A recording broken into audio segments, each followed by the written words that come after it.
বৰপেটাৰ ভেল্লাত বিকলাংগ ভাতৃ ভগ্নীৰ এক জিয়া কাহিনী।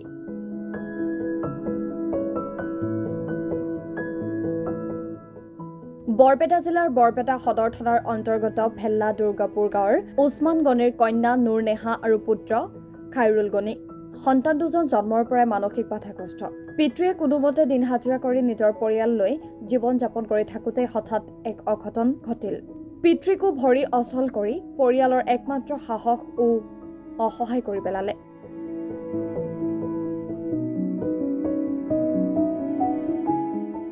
পৰিয়ালৰ আটাইকেইজন সদস্যৰ চিকিৎসাৰ প্ৰয়োজন ভালেখিনি টকাৰ।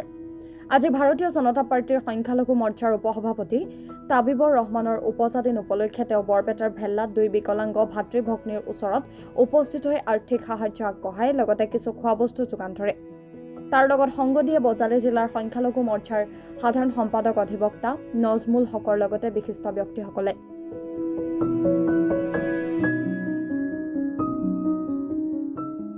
পৰিয়ালৰ লোকে চৰকাৰৰ লগতে অসমবাসী ৰাইজক অনুৰোধ জনাইছে যাতে অলপ সহায় কৰে। বেংক ডিটেইলছ দিয়া হৈছে। নাম খাইৰুল গনি, account number 08870110064597597, IFSC UCBA 0000887, phone number 8721855201।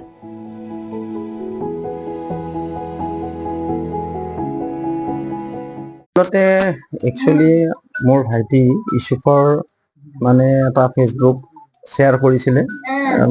সেই শ্বেয়াৰ কৰোঁতে মই এওঁলোকৰ এই অৱস্থাটো দেখিলোঁ। ইয়াত আহি অত্যন্ত মই মৰ্মাহত হৈছোঁ। দুখো লাগিছে যে দুগৰাকী যুৱক যুৱতী আজি যিটো সময়ত মানুহে পঢ়া শুনা কৰে, ল'ৰা ছোৱালীয়ে খেলা ধূলা কৰে, সেইখিনি সময়ত তেওঁলোকে আজি আপোনাৰ ঘৰতে বহি থাকিব লগা হৈছে। তো ইয়াৰ কাৰণে আমি সকলোৱে ব্যৱস্থা গ্ৰহণ কৰিব লাগিব, সকলোৱে আগবাঢ়ি আহিব লাগিব। বিশেষকৈ মই 10 দিন আগতে মই ইছুফক ফোন কৰি জনাইছোঁ যে মোৰ 30 তাৰিখে জন্মদিন। সেই জন্মদিনটো আচলতে মই কেক কাটি পালন নকৰোঁ।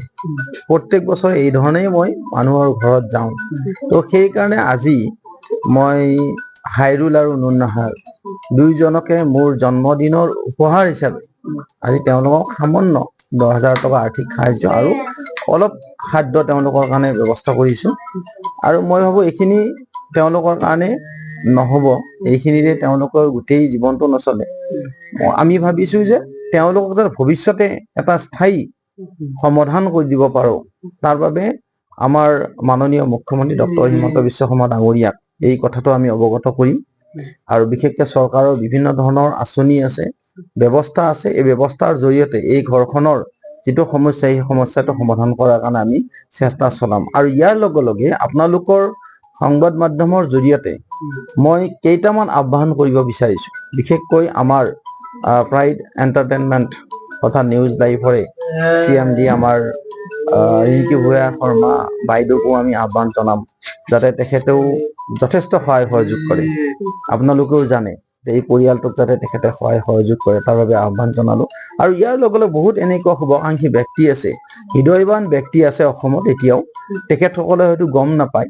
আপোনালোকৰ জৰিয়তে তেখেতসকলকো আহ্বান জনাইছোঁ যে তেখেতসকলে যাতে এই পৰিয়ালটোক সহায় সহযোগিতা আগবঢ়ায়। কাৰণ বহু মানুহ এনেকুৱা থাকে, ওচৰতে থাকে, গম নাপায়, গম নোপোৱাৰ ফলতো আচলতে সহায় কৰিব নোৱাৰে। তো আপোনালোকৰ মাধ্যমৰ জৰিয়তে তেখেতসকলক আহ্বান জনাইছোঁ, যোনে যেনেকে পাৰে এই পৰিয়ালটোক সহায় কৰক। আৰু সকলোৰে সহায় সহযোগত এই ল'ৰা ছোৱালীটো ভাল হৈ উঠিব বুলি আমাৰ বিশ্বাস আছে। আৰু ময়ো আজি এই জন্মৰ দিনাখনেই আজি পবিত্ৰ এটা শুভক্ষণত তেওঁলোকৰ সুস্বাস্থ্য কামনা কৰিছোঁ। আৰু লগতে পৰৱৰ্তী সময়ত চৰকাৰৰ লগত যি ধৰণে যোগাযোগ কৰিব লাগে, এই যোগাযোগ কৰি কেনে এই পৰিয়ালটোক সকাহ দিয়াৰ এটা ব্যৱস্থা গ্ৰহণ কৰিম বুলি আপোনালোকৰ জৰিয়তে জনাইছোঁ। খুবেই ভাল লাগিছে, কাৰণ আমাৰ বিজেপিৰ ভাইচ প্ৰেচিডেণ্ট মাইনৰিটি তাবিবৰ ৰহমান ডাঙৰীয়া তেওঁৰ আজি বিশেষ দিন, জন্মদিন। তেওঁ জন্মদিনৰ দিনা তেওঁ নিজৰ পৰিয়ালক সময় নিদিয়ে, আজি আমাৰ ঘৰত আহিছে।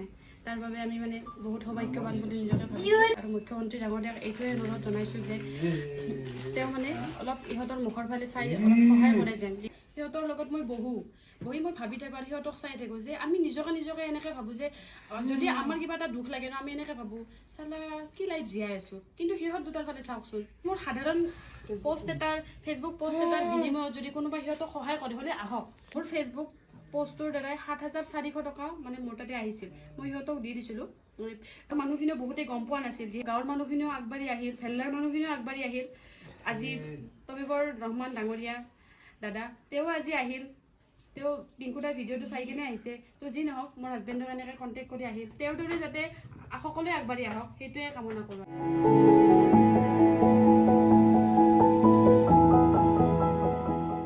চেঙাৰ পৰা ৰফিকুল হুছেইনৰ ৰিপৰ্ট টাইমছ মিডিয়া 24